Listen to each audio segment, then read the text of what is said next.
नागपुरातील हिंसाचाराची घटना सरकार पुरस्कृत न्यायाधीशांमार्फत चौकशी व्हावी, काँग्रेस नेते नाना पटोलेंची मागणी. तर उशिरा सुचलेलं शहाणपण असं म्हणत आरएसएसच्या भूमिकेवरूनही टोला. सोनाराने कान टोचले पण उशिरा टोचले. आरएसएसच्या भूमिकेनंतर जितेंद्र आव्हाडांची प्रतिक्रिया. आव्हाडांकडून संघाच्या भूमिकेचं स्वागत. नागपुरातील हिंसाचारामागचा मास्टरमाइंड फहीम खान असल्याचा पोलिसांना संशय. फहीम खान मायनॉरिटी डेमोक्रेटिक पार्टीचा शहर अध्यक्ष असल्याची माहिती. फहीमवर आतापर्यंत 27 कलम लावली. नागपुरात राडेआधी औरंगजेबाच्या समर्थनार्थ घोषणाबाजी केल्याचा आरोप. हिंदू संघटनांच्या आंदोलनाची तक्रार देण्यासाठी गेलेले असताना घोषणाबाजी. Video viral.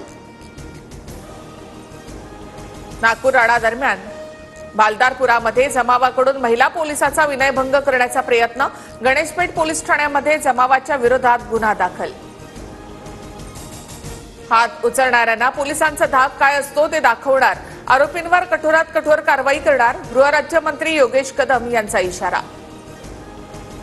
नागपूर पोलिसांच्या गुन्हे शाखेच्या 10 टीमकडून आणखी आरोपींचा शोध. सायबर टीमकडून 4 ते 5 हजार व्हिडिओची तपासणी सुरू. संचारबंदीमुळे नागपुरातील 170 पेक्षा जास्त शाळांसह 11 मार्गांवरील बसेस पूर्णपणे बंद. तर आडा झालेल्या गल्ल्यांमध्ये स्थानिकांकडून बॅरिकेडिंग.